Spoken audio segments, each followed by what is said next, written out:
Ayun guys. Nakita nyo ba yung collarbone ko? Okay. So ayan, matagal kong pinaghandaan to. 1 week akong hindi kumain para mapakita sa inyo ang aking off-shoulder na damit at ang aking collarbone. Ayan, ini-emphasize ko pa. Ayan, ayan. Sobrang higpit na guys. Ayan. Pagtsagaan nyo na ha. Nakita nyo? Okay. So hello everyone. This is Liza. Liza Manang Muka. Joke yun, joke. Joke lang guys, joke. Si Princess Mendoza po ito sa mga hindi pa nakakakilala sa akin. At ang pag-uusapan natin today ay nako, alam nyo guys. Ito, anong na to, nagsasawa na ako. Alam nyo, para maiba naman. Let's talk about gold.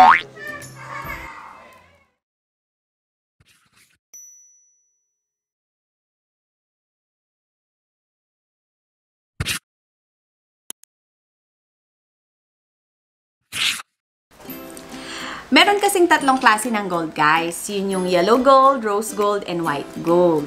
Ngayon, meron tayong mga kapanalig dyan na mga nagtatanong. Ganito ha, for example, sis, alin ba dun sa mga tatlong yon, dun sa white gold, rose gold, yellow gold, yung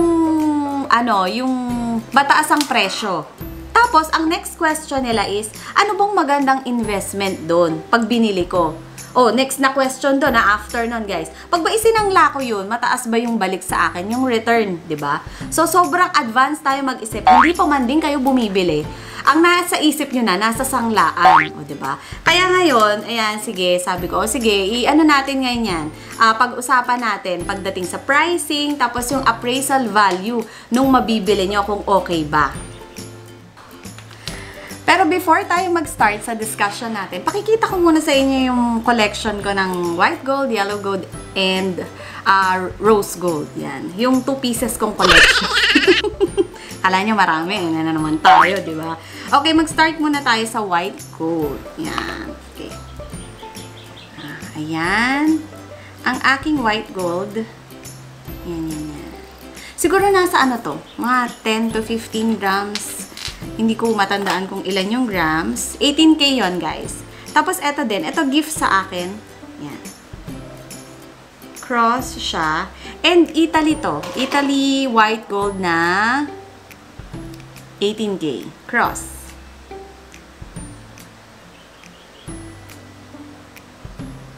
Yan. Tapos, meron din siyang alam nyo kung may maririnig kayo na mu ng mu. Tabi kasi kami ng bukid ngayon. Kaya, ayan, meron. Okay, so ayan, 18K. Teka, meron pa ba? Oh, meron pang isa. At ito, 3 pieces. At least hindi naman 2, di ba? White gold collection ko. Oh, ito medyo ano lang, medyo buhol. Okay, so, ito. Okay, yan. Meron din siyang stone. Yan. And then, eto 14K. 14K siya. Okay. Oh, next naman natin ay rose gold. Actually, guys, unahan ko na kayo.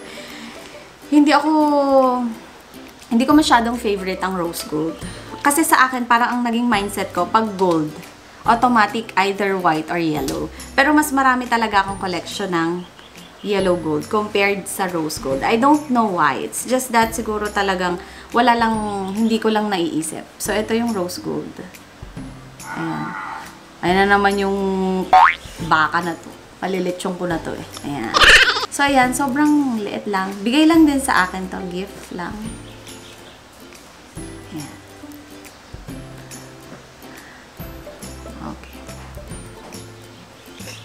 Ayan. May stone din siya. Tapos, eto naman yung necklace. Ito, 18 karat. Ay, yung isa din yata, 18 karat. Can I see? Tingnan ko, check ko. Oh, yes. 18 karat. And this one then, 18 karat. Okay, basta 18 karat siya. Look, how nice. Diba? So, yan. Ito yung front. Umigewang-gewang. Oh my God! Another baka na naman. Ayan. Nice. So, yan. Ang aking collection. Baka nag-expect na naman kayo. Ang lasa ng buhok ko na yan. Okay. Ayan, nice. Tapos, ito naman yung aking yellow gold. Kung mapapansin nyo, ayan, may suot na akong yellow gold na necklace. Tapos, ito yung pinaka-favorite ko sa lahat.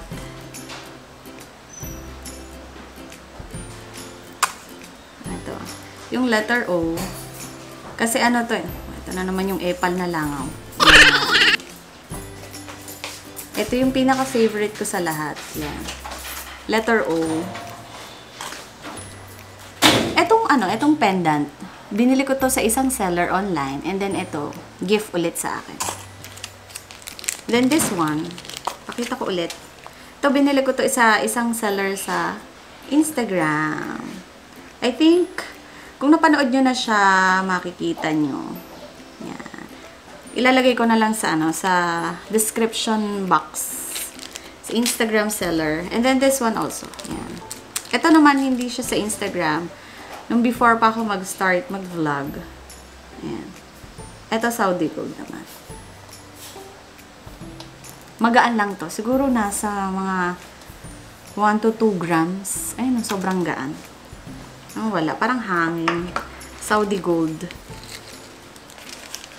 So, ayan. Basta ako mahilig talaga ako yellow gold. Hands down sa yellow gold. Yellow! Yellow! Yellow! Talagi, ewan ko.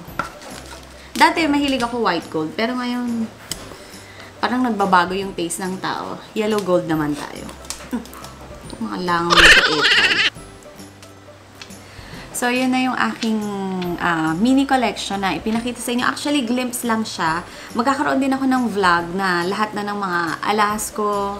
Papakita ko sa inyo, tapos di-discuss ko rin. Okay? So, next vlog naman siguro yun, or sa future vlog. Okay. So, start naman natin pag-usapan yung pricing ng rose gold, white gold, and yellow gold. Kung meron ba silang price difference. Sa totoo lang, guys, eto ha, sa lahat ng mga naikot ko ng mga stores and shops, yan. Eto good news to sa inyo ha. Actually, walang price difference. Ang pinag-uusapan dito is per gram. Kung per gram ha, hindi kasali dito yung, oh my God, guys. Oh my God. Una, baka. Ngayon, alam nyo kung ano? Yung mga kumakandidato, ayan. Yan yung maingay. Nagbablog ako eh. Hindi ko kayo iboboto. Sige. Ayan, yung baka naman ngayon. Sagutan sila. Nasa na ba ako? Nawala na ako. So, ayun. Pagdating sa pricing, guys, walang difference. Nagkakatalo yan sa karat. Okay? The purer the gold, the higher the price. Okay? Remember that. Kung gaano ka-pure yung gold, kung gaano kataas yung gold, o yung carat niya, the more na mas mataas yung presyo. Okay? So, remember that. Okay? Pero kung per piece naman, for example, sa mall, kasi per piece yun, I cannot answer that. Kasi, syempre, hindi ko alam kung paano yung computation nila ng pricing. Doon lang tayo sa per gram. Okay? Ayun naman ako sa okay ko. O, yun na nga yun. Ngayon, kung gusto niyo namang malaman yung presyuhan pag per gram, meron po akong video. Sana napanood niyo na. Kung hindi naman, lalagay ko sa description box. Meron doon na meron doon sa Ongpin, sa Recto, sa sa online shop meron din. Ayun. So, and eto pa pala ha, yung mga marking ng gold, merong 14K, 18K, 21K, and 24K. Sa Pilipinas yun, madalang ko makakita ng mga 22K, mga ganyan. So, either 14, 18, 21, and 24. 24 po, yun yung pinaka-pure. Pinaka-malambot, pinaka-pure na gold. Yun yung pinaka-mataas, okay? Tapos naman, and karaniwan naman, ako kasi personally, ngayon lang ako medyo nag-i-invest sa 24 karat. Pasensya na dun sa baka, ha? Gusto niyang masali sa vlog ko. So, yun, yung 18K talaga ang karaniwan kong nabibili. 21K and 24K talagang hindi masyado. Talagang 18K. And advice lang, guys, kung bibili kayo ng alahas, much better kung 18K pataas. Para at least yung return sa inyo, mas okay. Ano pa bang nalagay dito? Ayun. Okay. So, ito pala. Meron akong isang ibabanggitin. Meron ako isang seller. Ang dami ko kasing pinagtanungan. Online sellers and yung mga shops din. Diba? Nag-ikot na ako kung nakita nyo. Nag-iiba lang siya. Depende sa karat ng presyo. Pero, meron dito na kung isang seller na napagtanungan na parang meron siyang 50 pesos difference dun sa presyo ng white gold. So, mas mataas ng 50 pesos. So, hindi ko na lang siya i-mention. Pero kasi depende daw. So, I don't know kung ano yung, kung merong special ba dun sa white gold niya. Bakit medyo mas mataas ng konti. Pero dun sa iba, I must say na talagang walang difference. Basta ang pinag-uusapan is per gram. Yun. Good news yun sa inyo. Okay. Ano pa ba? Okay. So, next naman, pagdating sa sangla. Dahil advance tayo mag-isip, minsan ang iisipin natin, parang, okay, so sis, ayan. Gusto kong bumili. Ano ba yung maganda na karat? Ganyan. So, nakabili ka na. Ngayon naman, ang iniisip mo, ano kaya to? Magkano kaya sangla na to? Diba gano'n naman tayo after? So, ito yung good news sa inyo. Meron ako na pagtanungan based din dun sa source ko. Actually, ang yellow gold, ang white gold, and rose gold, walang difference sa sangla. Sa Cebuana, I'm sure na wala. Okay? So, yun. Walang difference sa, sa amount ng appraisal. So, same lang. Yun ang good news. Alam niyo kung bakit? Kasi alam niyo dito sa Pilipinas, ang demand ng gold ay mataas. Ibig sabihin, kung marimata man yung alahas niyo doon, madali nilang madedispose kasi maraming gustong bumili ng gold. And, eto pa pala, add ko ha, kasi baka mamaya tanungin niyo na naman ako, sis, paano pag meron ng diamond, yung gold?